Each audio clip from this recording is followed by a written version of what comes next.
Yo, Rusty Barrel here. Just wanted to check in with y'all, talk a little bit about this non-alcoholic beer I did. Just ending the month of dry January. I know a lot of y'all have messaged me saying you're also doing dry January, trying the non-alcoholic beers. Naturally, as a home brewer, I've been trying to brew my own. So I did brew one here. It's a little undercarbonated still, but I think it's come on baby, come on baby, come on baby, give me some head. Got a little bit of head there. As you can see, I tried to do a hazy IPA. I don't really know of any hazy IPA, non-alcoholic IPAs out there. I think I tried one last year and it was just completely wrong and awful. But anyway, this one looks good, don't you think? Doesn't that look like New England IPA, hazy IPA? And actually smells good. I did all mosaic, dry hop. Just took it out yesterday.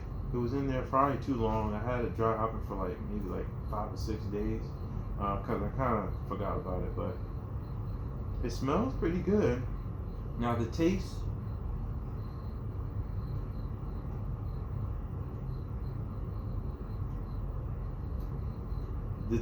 I mean, it does not taste like New England IPA, obviously. None of the NA IPAs taste all that close to real beer. You know, as I talked about some of the non-alcoholic beers out there get pretty close, but a lot of them have some kind of problem. Some of them taste like they've been kind of skunked because they've been boiled. You know, they boiled the alcohol off. Some of them taste like wort. Like a couple of these I tried recently just taste like they just didn't add any. They just didn't even ferment anything. So I don't really understand what they're actually doing to make these beers taste like that.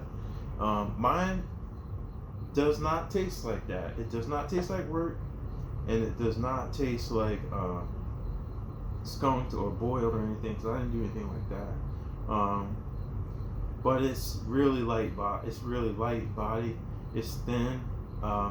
It's lacking like the oomph. I mean, even besides the booze, like there's no body here. It kind of tastes like orange peel. I'm not really sure why, because this is all mosaic. And mosaic doesn't usually taste like that to me. I don't know if it's a yeast. It's like kind of yeasty maybe. I don't know. I'm going to talk a little bit about this recipe.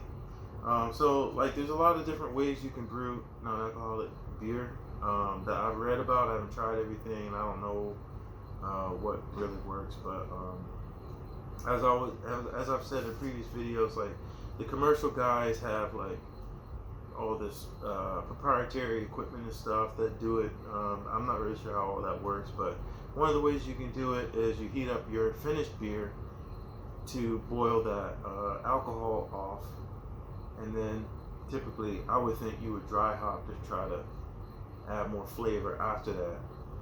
And you're not going to do a lot of hops before that, because you're going to get a lot of bitterness when you do that boil off technique.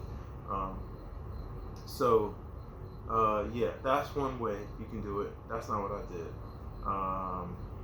And those kind of beers, I haven't tried any homebrew examples, but I feel like some of the ones you get in the store have done that, because they taste kind of skunked, or like you can kind of, it just don't taste right. You know what I'm saying?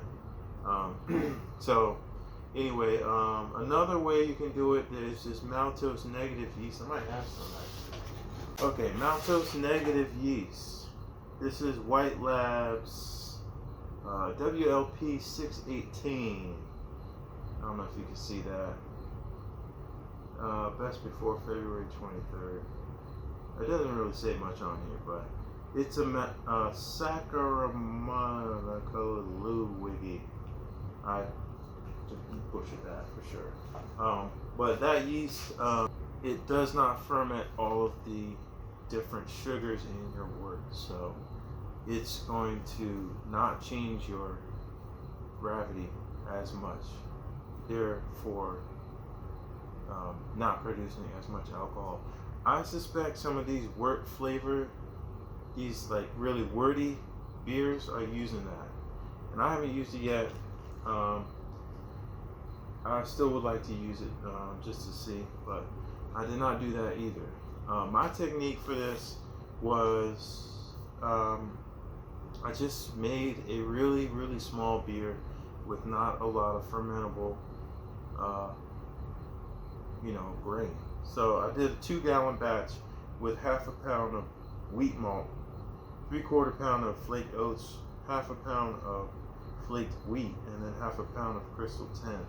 And so there's not very much fermentable sugar there. By going really low with the wheat malt, I'm trying to remember my thought process. By not going really low with the base malt, my mash didn't really have a lot of diastatic power. So I was hoping that it would not. I was trying to create wort that was just not very fermentable, so that the yeast didn't really have that much to do.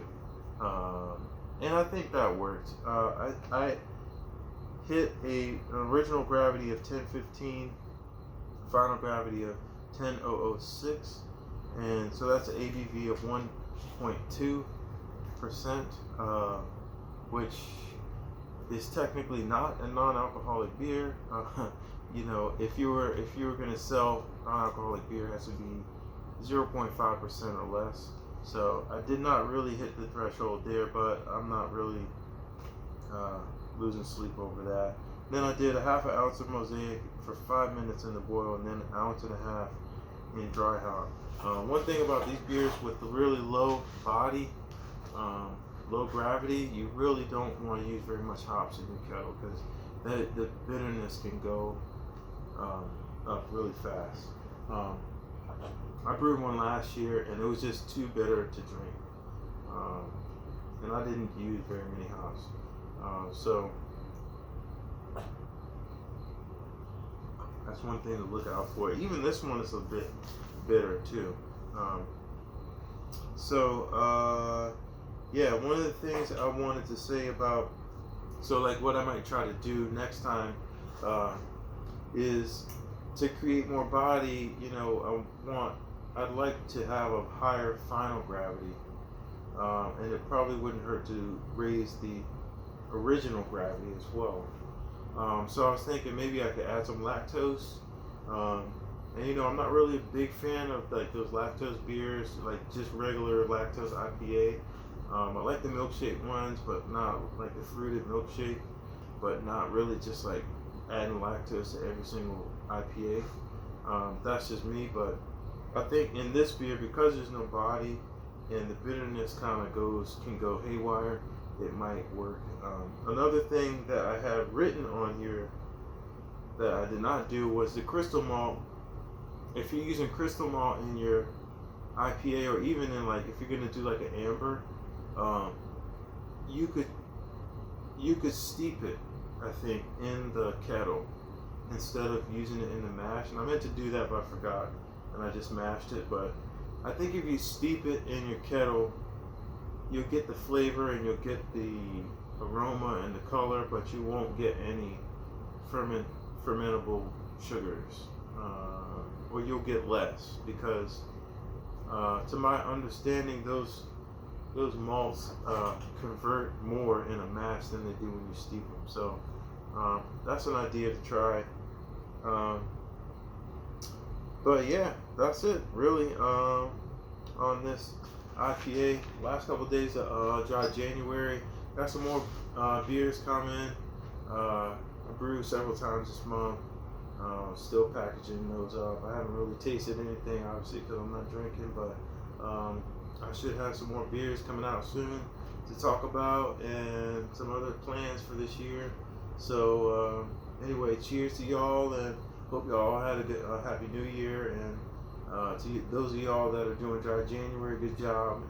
And I hope y'all have made it, and we'll all have a show together on February 1st. So cheers to y'all. Peace.